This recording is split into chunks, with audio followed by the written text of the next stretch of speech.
Tenemos en Génesis, en el capítulo 3, versos 1-13.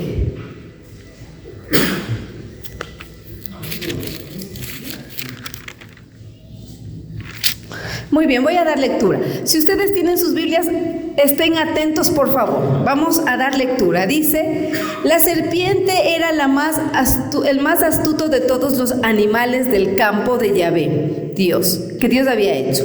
Dijo a la mujer: ¿es cierto que Dios les ha dicho, no coman de ninguno de los árboles del jardín? La mujer respondió a la serpiente: podemos comer de los frutos de los árboles del jardín, pero no de ese árbol que está en medio del jardín, pues Dios nos ha dicho, no coman de él, ni lo prueben siquiera, porque si lo hacen, morirán. La serpiente dijo a la mujer: no es cierto que morirán, es que Dios sabe muy bien que el día en que coman de él, se les abrirán a ustedes los ojos, entonces ustedes serán como dioses y conocerán lo que es bueno y lo que no lo es. A la mujer le gustó ese árbol que atraía la vista y que era tan excelente para alcanzar el conocimiento.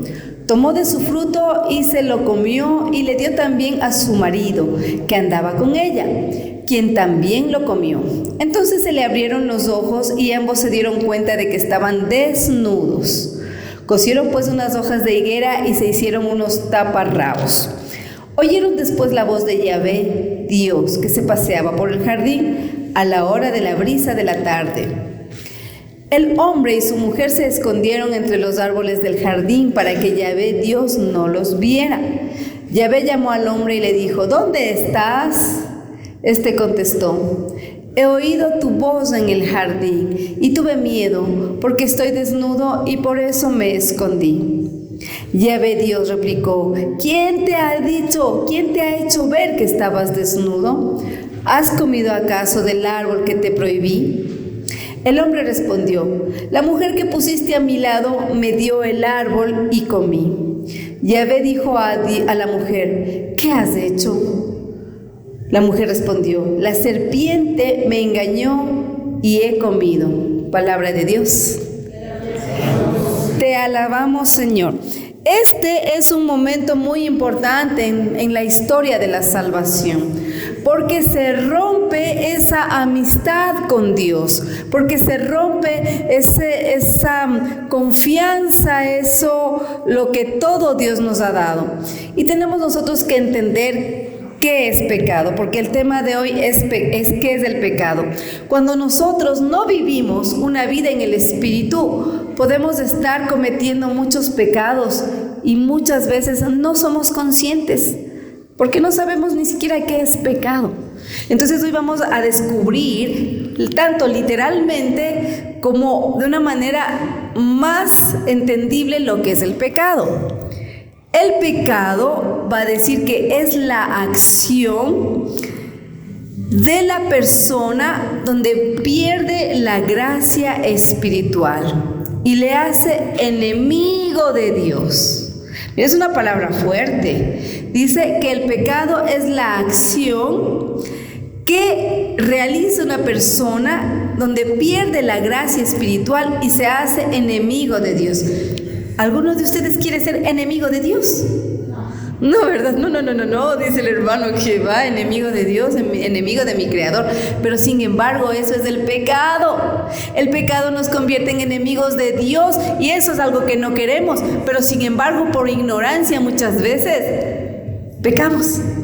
Y de hecho todos los días estamos pecando. Pero a veces no hemos entendido qué es el pecado. Primer concepto. El pecado se nos retira la gracia espiritual y nos hace enemigos de Dios. Nos va a decir también que es un acto contrario a la razón. El pecado es un acto contrario a la razón.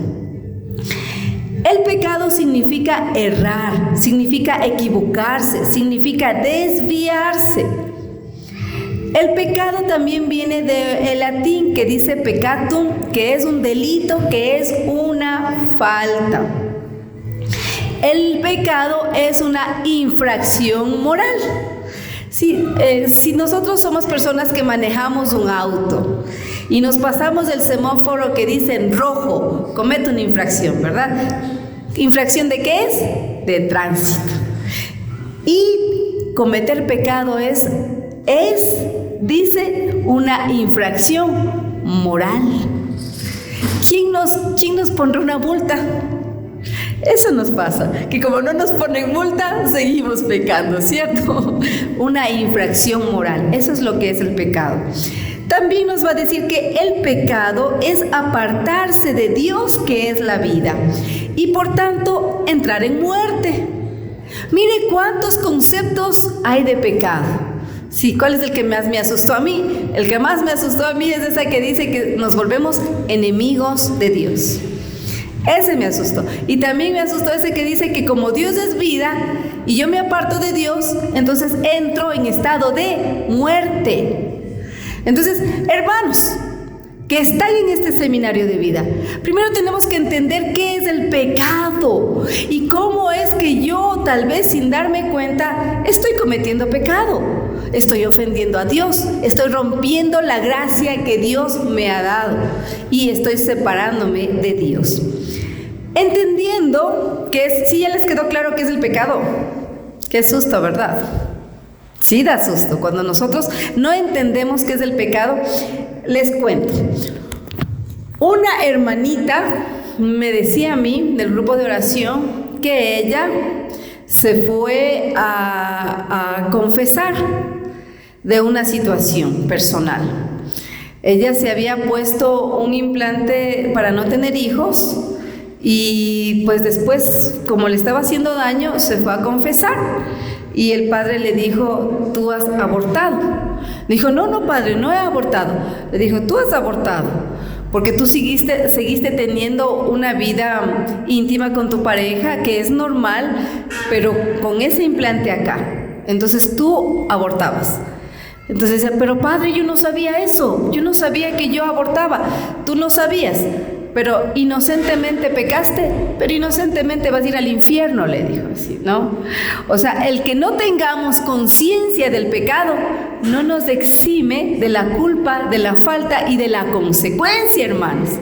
Por eso qué importante es saber qué es el pecado, qué dimensión tiene el pecado, y si es que estoy yo no pecando, pues hermanitos, porque aunque sea inocente del pecado, inocentemente me voy a ir al infierno. ¿Quién quiere ir al infierno? ¿Alzaron la mano? No queremos, pues hermanos, y por eso estamos acá, porque este seminario es un seminario de vida. Dígale a la persona que está a su lado: es un seminario de vida. Vida en el Espíritu. Eso, vida en el Espíritu. En el libro no vamos a tomar todos los textos para leer, pero pues yo les voy a dar más o menos de qué se trata cada texto. En el Evangelio según San Juan, solamente para que lo anoten, en el capítulo 8, desde el verso 1 hasta el 11, nos va a hablar de esta parte del Evangelio de la mujer adúltera. Sí identificamos esta parte del Evangelio, ¿verdad? ¿Qué sucedió? Les voy a hacer el resumen. Que le encontraron a una mujer en acto de adulterio, o sea, estaba teniendo relaciones íntimas con un hombre casado. Entonces fue aprendida en ese acto, y los fariseos, como era un pecado, la cogieron y la llevaron donde nuestro Señor y le dijeron: esta mujer fue hallada en adulterio y la ley dice que hay que matarla. ¿Cómo era la ley? A pedradas. Imagínese usted, eso ya no se hace ahora. En estos tiempos las mujeres, claro, en ese tiempo la mujer estaba pecando solita, ¿no es cierto? Solita le encontraron pecando, o estaba con alguien. Con alguien estaba, ¿verdad? Pero aquí le acusaron fue a la mujer. Imagínense cómo sería ese pensamiento en nuestra actualidad. Ahora sí, que hombres y mujeres serían lapidados, ¿cierto? No solamente las mujeres, hombres y mujeres tendrían la consecuencia de ese terrible pecado del adulterio. Y van a los pies de Jesús y le dicen: esta mujer estaba pecando, la ley dice que hay que matarla, ¿tú qué dices? Entonces ya saben que nuestro Señor se puso a escribir en el piso y levanta la mirada. ¿Y qué dice nuestro Señor? El que esté libre de pecado, que tire la primera piedra. ¿Y qué dice que pasó? Que se fueron retirando desde los más viejos hasta los más jóvenes. Es decir, nadie estaba libre de pecado. Ahora, nosotros tenemos que entender que nosotros tenemos 3 enemigos, lo que muchas veces nos hace pecar. Primer enemigo, que lo aprendemos en el catecismo, es el demonio. Segundo enemigo, la carne. Tercer enemigo, ¿cuál es? El mundo, ¿sí? Mundo, carne y demonio. Esos son nuestros 3 enemigos que están dispuestos por el enemigo para hacernos pecar. ¿A través de qué? A través de la tentación.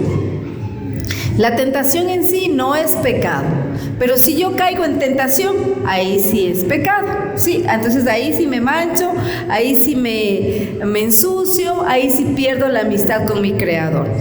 Entonces, cuando yo empiezo a caer en pecado, empiezan a suceder en mí muchas situaciones, ¿no? Empiezo a tener culpa, empiezo a tener vergüenza, empiezo a tener un alejamiento de Dios porque siento vergüenza, porque siento culpa. Y recuerdo, miren, hay una culpa personal. O sea, ya me siento yo mal solito, ¿no? Caí en pecado y me siento yo mal solo, ya. Me siento una persona como una hormiga que no vale nada, siento que no soy digno, muchas cosas en mi persona empiezan a suceder. Pero si este pecado me afecta a mí como persona individual, pero también afecta a mi familia. Si vamos a hablar del pecado del adulterio, como nos dice en el Evangelio, ¿qué pasa cuando se evidencia un adulterio en una pareja? ¿Qué pasa? Se quiebra. El hogar se quiebra, el esposo o la esposa se van, los hijos empiezan a sufrir, tanto psicológicamente como personalmente e incluso biológicamente se dan enfermedades. Porque el pecado de la persona afectó personalmente y afectó familiarmente. También nos afecta en nuestra relación con Dios, se rompe esa relación con Dios. Y de hecho, también va a romper esa relación que yo tengo con la iglesia, ¿no? O sea, en mi asistencia a la iglesia también se rompe esa relación. Y si estoy en el tema laboral, tengo un trabajo, también se rompe. Porque ese pecado que yo cometí arrastra todas las áreas de mi vida. Mi vida personal, mi vida familiar, mi vida espiritual, mi vida laboral, mi vida social. Arrastra todo. El pecado afecta a todo. Nosotros, como seres humanos, estamos expuestos al pecado. Pero a veces no sabemos qué tipo de pecado estamos cometiendo. Por eso nuestra Santa Iglesia nos ilumina con los pecados capitales. ¿Se han escuchado eso, verdad? Los pecados capitales. ¿Se han escuchado? ¿Por atrás se han escuchado los pecados capitales? ¿Sí? ¿No? ¿Sí? ¿Sí dice? ¿Y por allá han escuchado los pecados capitales? ¿No? ¿Por qué dice que son capitales? ¿Por qué son pecados capitales, hermanos? Porque no es uno solo, es un pecado capital, porque arrastra más pecados, porque no solo se comete uno, se comete varios pecados. Ahora, para que ustedes entiendan un poquito esto, ¿sí se acuerdan del rey David? Sí, se acuerdan del rey David, el que luchó contra Goliat. Sí, a ese sí lo conocemos, ¿verdad? Y que le venció a Goliat, ese es el rey David. El rey David cometió varios pecados. A ver, ¿cómo es esto? El rey David cometió varios pecados y les voy a empezar señalando cuál. Primero, el pecado de la pereza. Porque siendo un rey que era conquistador y que ganó muchas guerras, se acomodó y dijo, hoy no voy a luchar. El rey David dijo, hoy no voy a luchar, y se quedó acostadito en sus aposentos, y como desde sus aposentos tenía un gran ventanal, adivinen qué, vio a Betsabé, una mujer hermosa que se estaba bañando por un patio ahí cercano a sus aposentos, a su palacio, y ya le entró el deseo por una mujer casada. ¿Sí? Primer pecado, la pereza. Segundo pecado, la lujuria. ¿Por qué? Porque él estaba pensando en otra mujer que no era su esposa y en otra mujer que era esposa de otro hombre. ¿Sí? Después de eso, comete el tercer pecado, que es el pecado del adulterio. La Betsabé no se podía negar porque ella era una súbdita. Era una súbdita y pues el rey le mandó a llamar y ahí se cometió el pecado del adulterio. Como no pudo tapar este pecado, ¿qué fue a hacer? Fue a mandar a matar al esposo de Betsabé. ¿Cuántos pecados lleva cometiendo? 4, ¿verdad? 4 lleva cometiendo. Y después de que ya tiene la muerte, ¿cuál fue la consecuencia terrible que pagó David? Betsabé, su esposa, estaba embarazada. Y a través del profeta Natán, Dios le habla y le dice lo que ha hecho, y como consecuencia se muere su primer hijo con Betsabé. La consecuencia, hermanos, del pecado es la muerte. Así nos va a decir la palabra de Dios. Y en este pasaje de la Biblia del rey David vamos a entender eso. O sea, ¿por qué son pecados capitales? Porque no es uno solo.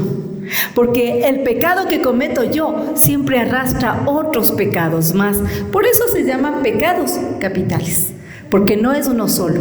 Y vamos a refrescar la mente de pronto, ¿no? De pronto nos hemos olvidado. A ver, ¿quién me dice un pecado capital? Uno. Pereza. La gula. La avaricia. Ya. La envidia, muy bien. Hay 7 capitales. Ya la tenemos. ¿Cuál más? La lujuria, la soberbia, la ira. Sí, 7 pecados capitales. Los otros también son pecados, pero todos los otros se hacen como raíces, se van expandiendo a raíz de estos.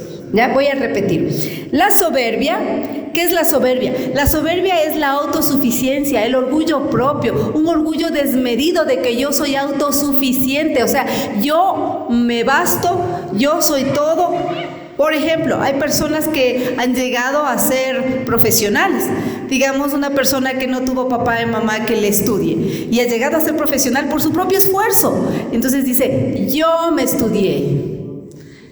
Esa casa que tengo, yo me la compré.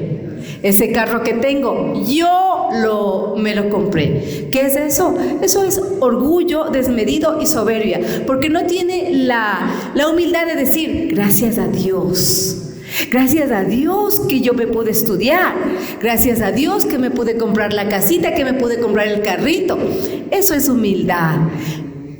La virtud que contrapone a la soberbia es la humildad. Entonces ya vamos entendiendo, ¿no? De pronto a veces podemos ser soberbios y nos hemos dado cuenta, y no nos hemos dado cuenta. La lujuria. ¿Cuál es este pecado de la lujuria?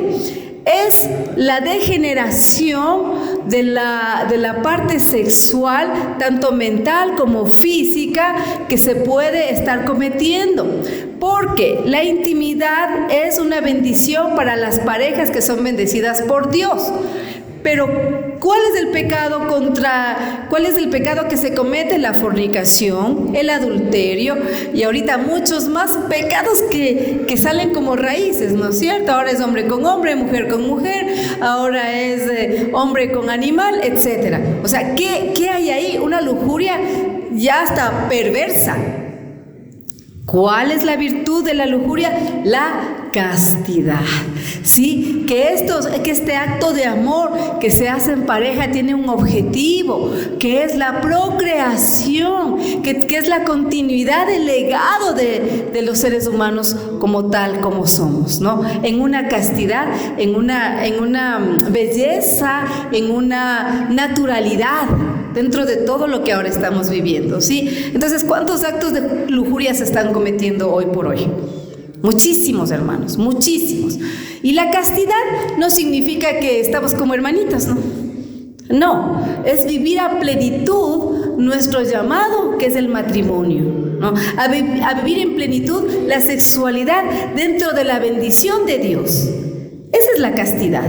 No es que yo soy casto así como hermanito, ni te veo porque si no soy lujurioso. No se trata de eso. Se trata de en pareja vivir una plenitud sexual. Eso es castidad. Vamos a la gula, el tercer pecado capital.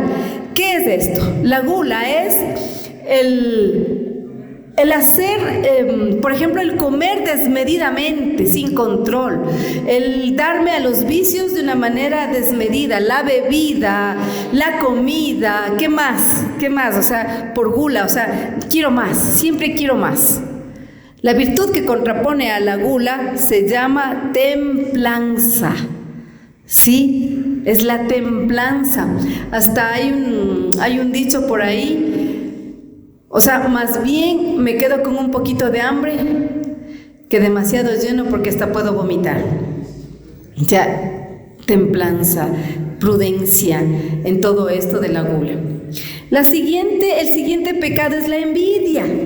La envidia, ¿no? O sea, y la envidia dice que corroe el alma. La envidia corroe el alma. Pero ¿sabe qué? Yo creo que en algún momento de nuestra vida todos hemos sido envidiosos.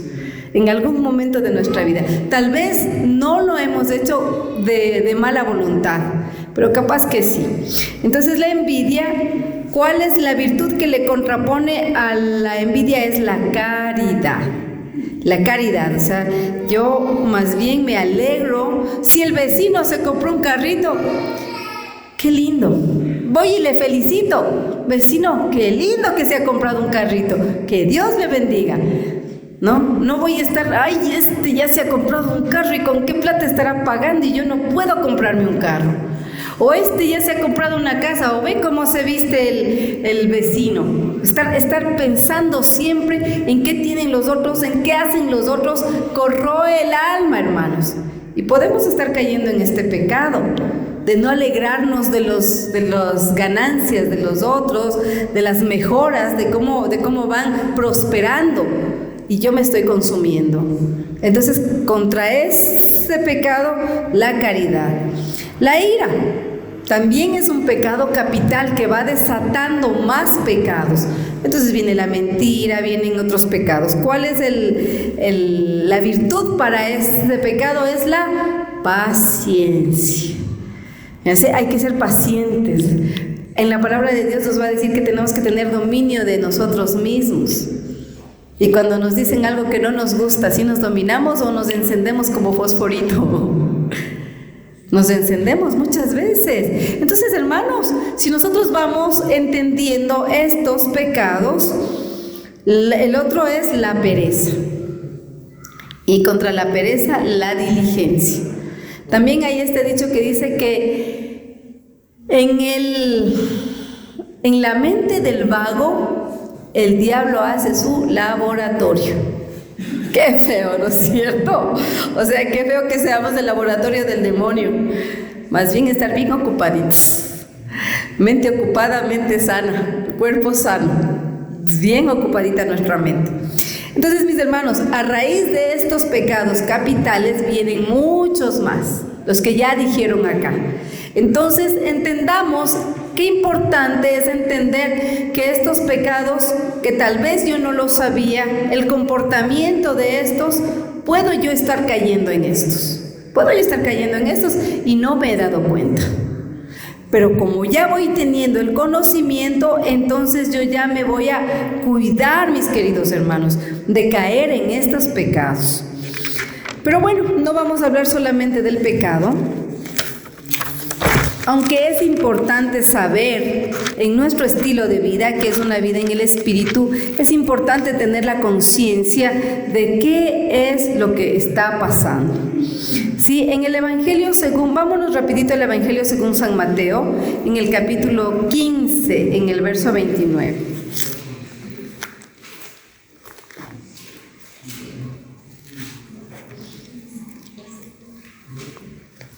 Y a veces nos asusta. Yo, sí, la verdad, yo vi una película.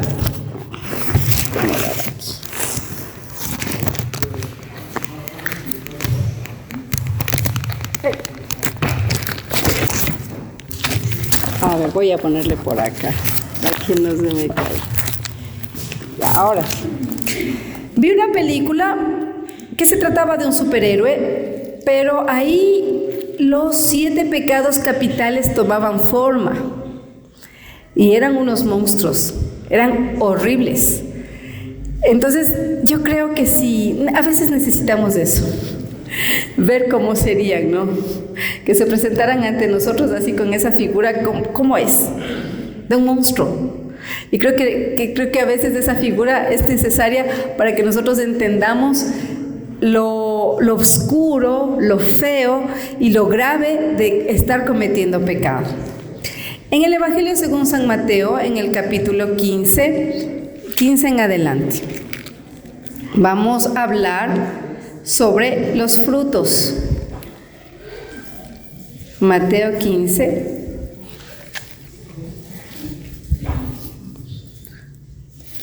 A ver, dame un segundito.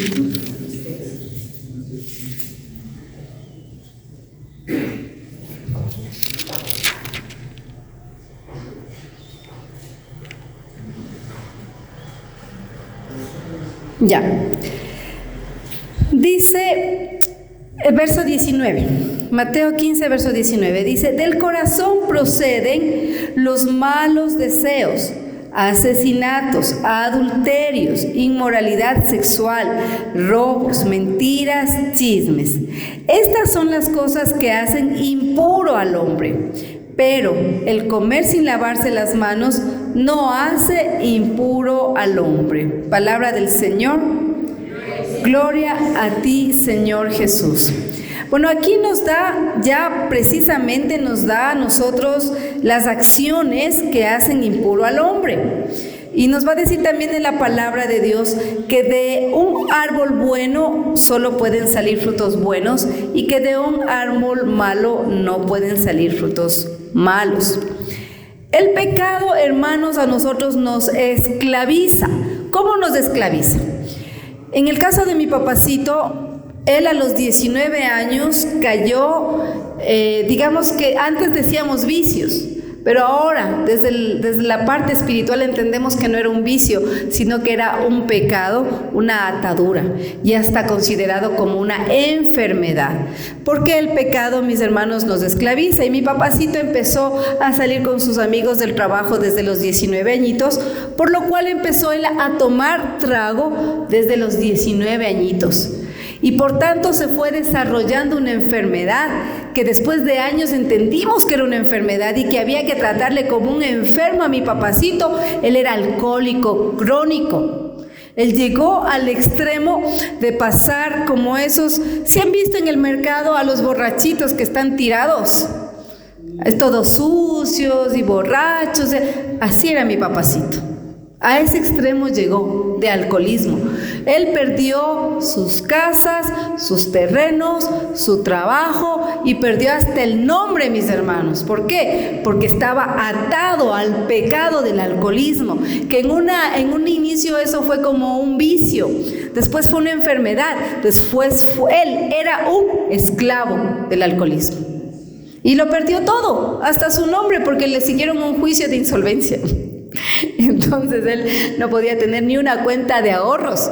O sea, yo digo, hasta el nombre le quitaron, no era nadie. Ya en la sociedad él no era nadie, no era sujeto de crédito, no era sujeto de nada, porque fue un esclavo del alcoholismo, que empezó como un vicio, que empezó como algo que parecía que no iba a pasar nada, le quitó todo. Entonces los pecados nos esclavizan, como el alcoholismo, la pornografía. puede empezar como algo tan sutil como las mentiras, algo más fuerte como la fornicación. Entonces nos vamos volviendo esclavos del pecado. El pecado nos vuelve negativos a nosotros. Una vez que nosotros estamos en pecado, nos volvemos personas negativas, personas que se apartan, personas que se vuelven aisladas, personas que no tienen motivo ni razón de vivir porque se encuentran en vergüenza, porque no se hallan a sí mismos. Entonces el pecado nos vuelve personas negativas. El pecado también nos enferma. Hermanos queridos, a veces cuando cometemos nosotros pecados y no encontramos ese camino, esa guía, esa luz, una respuesta, el pecado nos enferma. Y recuerdo de una señora que tenía cáncer de útero. Y esta señora estaba muriéndose con el cáncer al útero. Pero ¿qué sucedía? Que ya empezó a ir a los grupos de oración y le decían, bueno, vamos a hacer una oración de sanación interior. Y en el momento en que empiezan a hacer una oración de sanación interior por esta persona, ella, ¡pum!, vino a su mente el día en que ella abortó. Entonces, como ella tuvo un aborto del cual ella no quería aceptar ese aborto, no quería ese hijo, lo rechazó, yo entiendo que después ella entendió lo que hizo y dejó de quererse a ella, sintió culpa, sintió vergüenza, sintió rechazo de sí mismo y se desarrolló una enfermedad. Ella no podía perdonarse por lo que había cometido y desarrolló un cáncer justo en la parte donde se cometió ese pecado, en el útero. Entonces, normalmente los pecados nos enferman, hermanos. Muchos pecados se desencadenan o se desarrollan en nuestra vida como enfermedades. ¿Cuántas enfermedades nosotros nos liberamos cuando decidimos perdonar? Cuando decidimos que vamos a perdonar a aquella persona que nos ha hecho tanto daño, hermanos, se van los dolores de cabeza, se va el dolor de la espalda, se va el dolor de la columna, se va el dolor de las rodillas. ¿Sabe por qué? Porque usted estaba cargando en su corazón y en su cuerpo el pecado del odio, el pecado del resentimiento, el pecado de la falta de perdón. Entonces, cuando usted empieza a vivir este estilo de vida, entonces usted entiende que el perdón es una prioridad.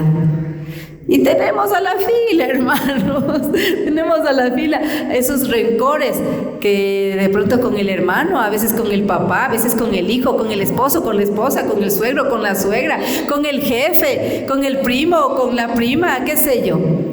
O sea, vamos acumulando rencores en nuestras vidas y eso se desarrolla y somatizan en enfermedades. ¿Por qué? Vamos al médico, nos hacemos exámenes y ¿qué dice? No tiene nada. Vamos a otro examen más profundo, todo está bien. Ay, pero doctor, me duele, es que me duele aquí, me duele acá, es que me duele acá. Y cuando usted llega a este estilo de vida, que es la corriente de gracia de la renovación carismática, y ha decidido perdonar, ¿qué pasa? Los dolores empiezan a desaparecer porque usted empieza a perdonar.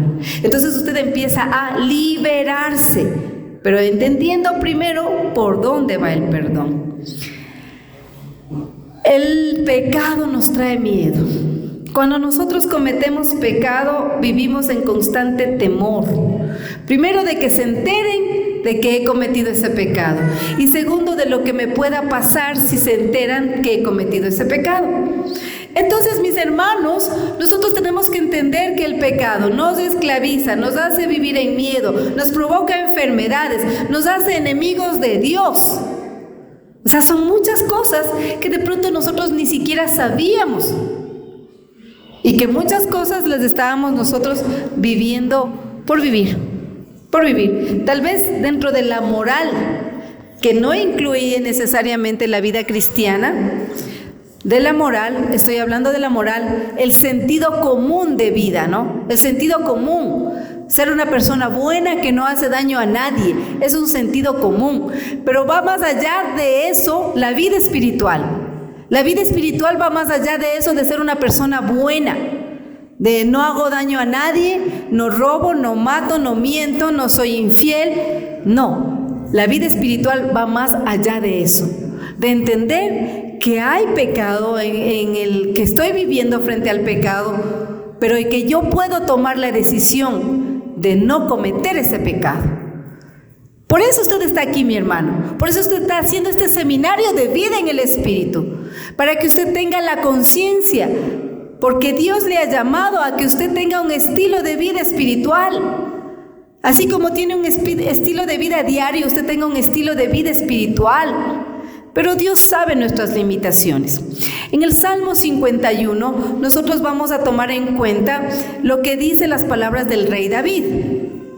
Sí, recuerden los pecados que hizo el rey David, ¿no es cierto? Primero la pereza, después el adulterio, después el homicidio, y otro pecado más tuvo también, ¿sí? Entonces, así nosotros, ¿pero qué pasó con él? ¿Qué pasó con él? Él reconoció su culpa. Él reconoció y dijo: Señor, perdóname, porque tú sabes que pecador soy desde el vientre de mi madre. Lávame mi pecado y quedaré más blanco que la nieve. Límpiame, Señor.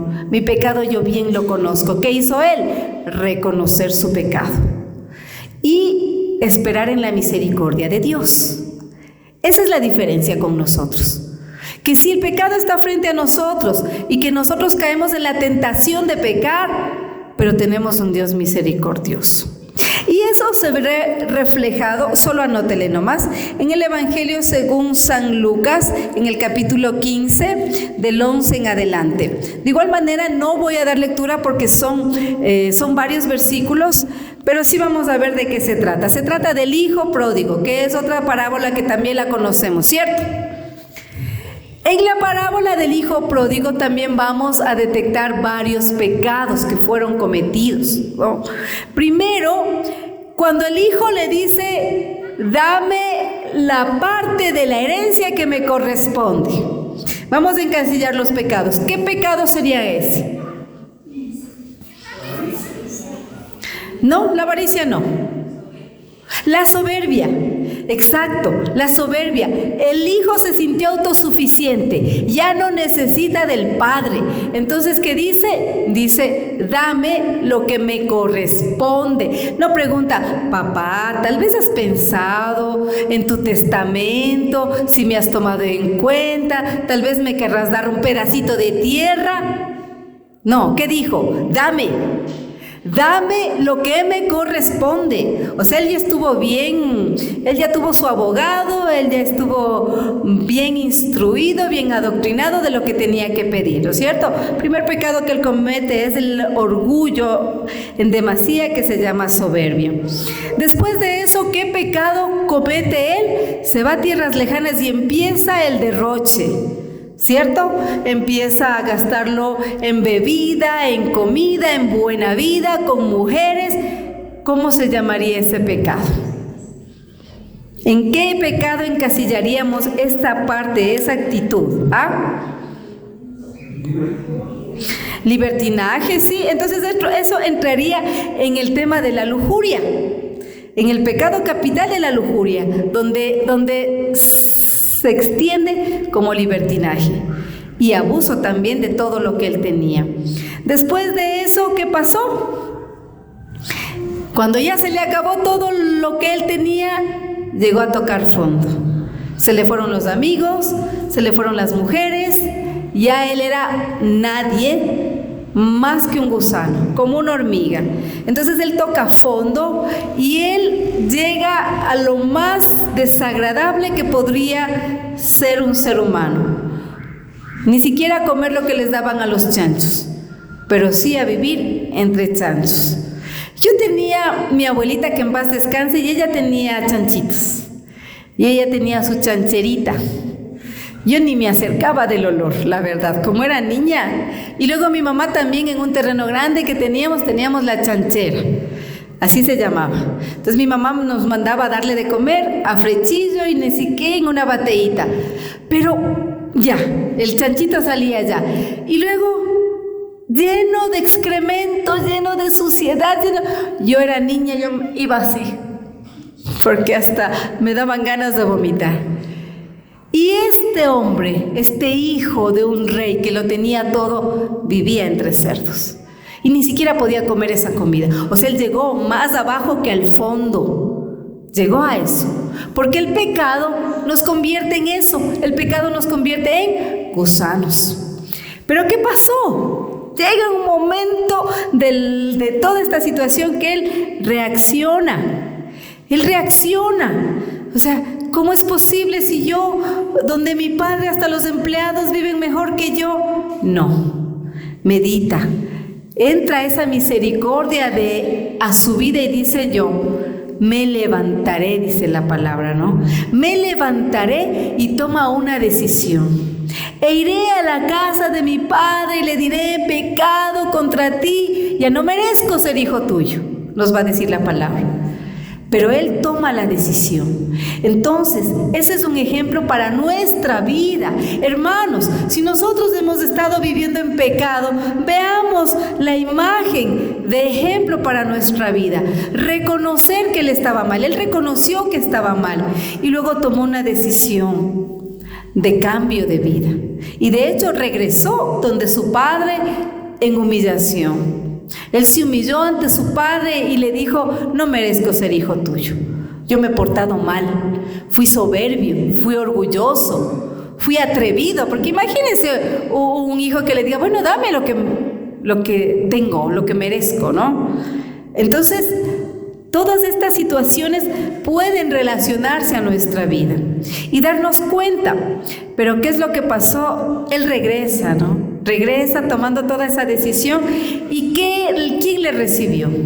Un padre amoroso, un padre misericordioso, un padre que se alegró, que hasta hizo una fiesta por lo alto cuando llegó su hijo. Después de haber derrochado la fortuna, después de haberse maltratado a sí mismo, porque vea, estando entre los puercos, yo pienso que hasta enfermo ha de haber regresado, ¿no es cierto? Hasta enfermo, ¿con cuántas enfermedades no habrá regresado? Pero así le recibe el Padre. Ahora nosotros, ¿dónde recibimos esa misericordia? Ustedes ya lo saben, ¿verdad? En el sacramento de Sion, dice. En el sacramento de la reconciliación.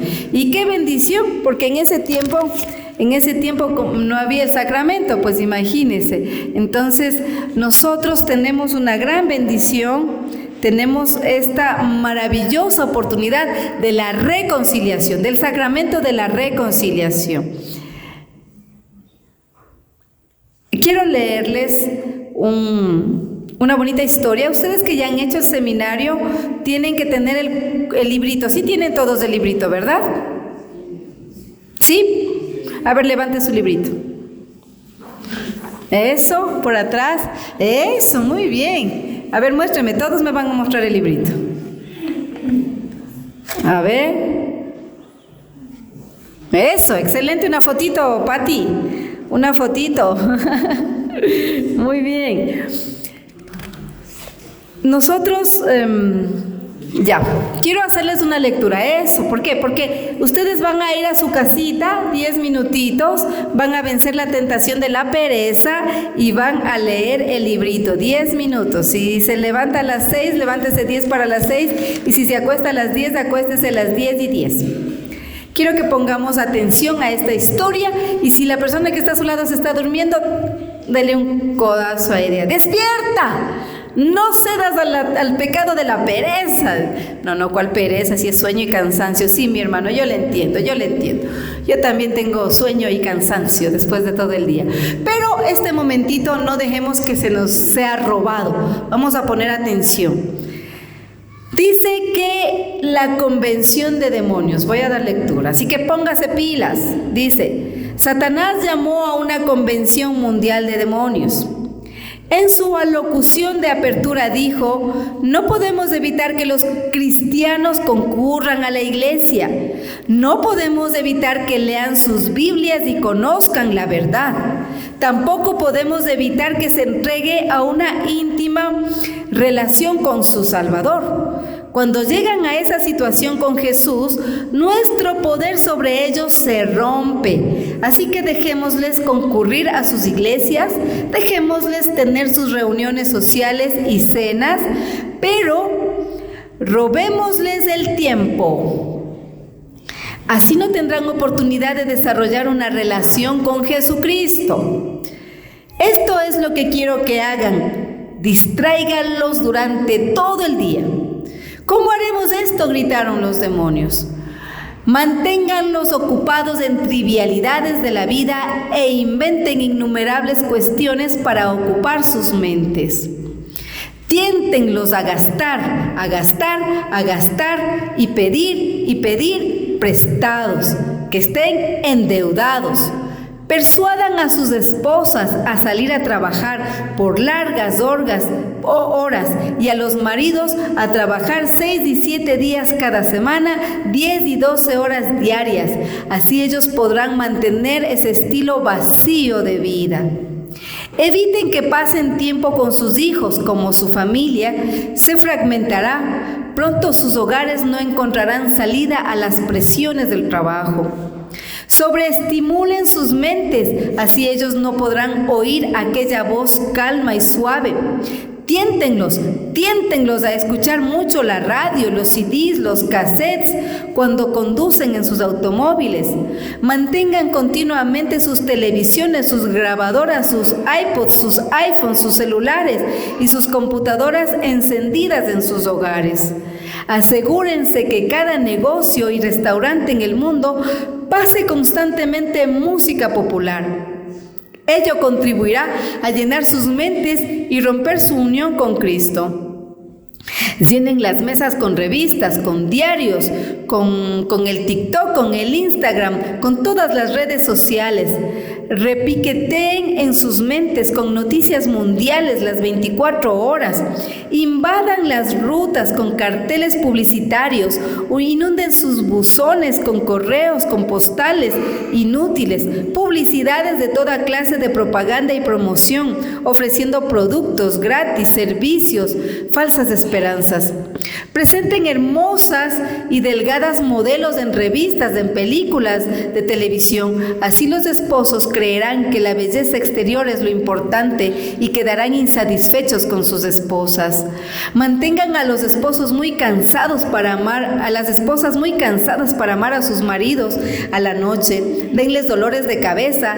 También si no les dan a sus esposos el amor que ellos necesitan, ellos comenzarán a buscarlo afuera. Eso fragmentará la familia rápidamente. Denles un Santa Claus para distraer a sus hijos de la enseñanza del verdadero significado de la Navidad. Denles un conejito de Pascua para que no hablen de la resurrección y el poder sobre el pecado y la muerte. Aún en sus recreaciones, que lo realicen en exceso. Hagan que el regreso de sus recreaciones estén exhaustos. Logren que estén tan ocupados que no puedan ir a observar la naturaleza y el reflejo de Dios en la creación. Envíenlos a los parques de diversiones, eventos deportivos, juegos, conciertos y cines, y en su reemplazo manténganlos ocupados, para que no vean el regalo de Dios en sus vidas. Y cuando se reúnan para una reunión espiritual, procuren que estos estén atentos a chismes y habladurías para que concluyan con conciencias preocupadas. También tiéntenlos para que se queden dormidos, para que no atiendan, para que no entiendan. Llenen sus vidas con muchas cosas triviales, de modo que no les quede tiempo para la palabra o buscar el poder de Jesús. Pronto ellos estarán trabajando por su propia fuerza, sacrificando su salud y su familia. Esto funcionará. Era realmente un gran plan. Los demonios se fueron ansiosos a sus puestos asignados, procurando que los cristianos en todo lado estuvieran más ocupados y apurados, yendo de aquí para allá, teniendo muy poco tiempo para su Dios o sus familias, o para hablarles a otros del poder de Jesús. ¿Tuvo el diablo éxito en su planteo? Tú eres el juez. Mis queridos hermanos, en esta noche vamos a evaluar nuestras vidas y vamos a ver si es que este plan malévolo realmente ha tenido efecto. Y si ha tenido efecto, pues no tienen que faltar la próxima semana. ¿Por qué? Porque la próxima semana hablaremos sobre la salvación en Jesucristo nuestro Señor. Así es que sonría y emociónese, porque si nosotros estamos aquí es porque ya hemos hecho una evaluación sin darnos cuenta de que Él no tiene poder sobre nosotros y que el verdadero poder viene de nuestro Señor Jesucristo. Amén. Amén. El verdadero poder y el verdadero control lo tiene Dios en nuestras vidas. Porque nosotros, ya que estamos aquí en nuestro seminario de vida, entonces ya cuando salimos por la calle y ya vemos esa creación maravillosa de Dios, y vemos el cielo y vemos las nubes y vemos las montañas y decimos: gracias, Señor, por lo que tú has creado. Y le vemos al esposo y a la esposa y dice: ay, qué bonito el esposo que tengo. Ay, qué bonita que está mi esposa. Está más guapa cada día. Y veo a mis hijos. Qué lindos mis hijos, son un regalo de Dios. Tengo que amarles, tengo que cuidarles, porque Dios me los ha dado. ¿Sí? Hasta la suegra está más bonita, la vemos lo mejor que podemos en este camino espiritual. Entonces, este plan malévolo no lo está llevando a cabo. Por eso ustedes están aquí. Y por eso dense un fuerte aplauso a ustedes, porque ese plan malévolo no se está llevando a cabo. Esas distracciones que nos ponen, ¿verdad? Ya queremos entrar en el YouTube, en el TikTok y dicen: no, voy a coger la palabra de Dios y voy a leer un salmo. Y voy a poner el YouTube, sí, voy a poner el YouTube, pero voy a escuchar el Evangelio del día. Y voy a poner una predicación del hermano Rubén para ir creciendo. O voy a poner música de alabanza y de evangelización. Entonces las redes sociales que el maligno quiere a nosotros ponernos de tropiezo, de piedra de tropiezo, se vuelven en nuestra vida una bendición. Por esto este seminario de vida en el Espíritu, que va a ser mi estilo de vida, es una bendición. A la persona que está a su lado, dígale: el seminario de vida es una bendición para tu vida. Y nos alegramos, porque quien ha vencido a la muerte y al pecado se llama Jesús. Pero no les veo convencidos. ¿Quién ha vencido a la muerte y al pecado se llama Jesús, Jesucristo, el que me ha dado la vida. Amén. Un fuerte aplauso a nuestro Señor.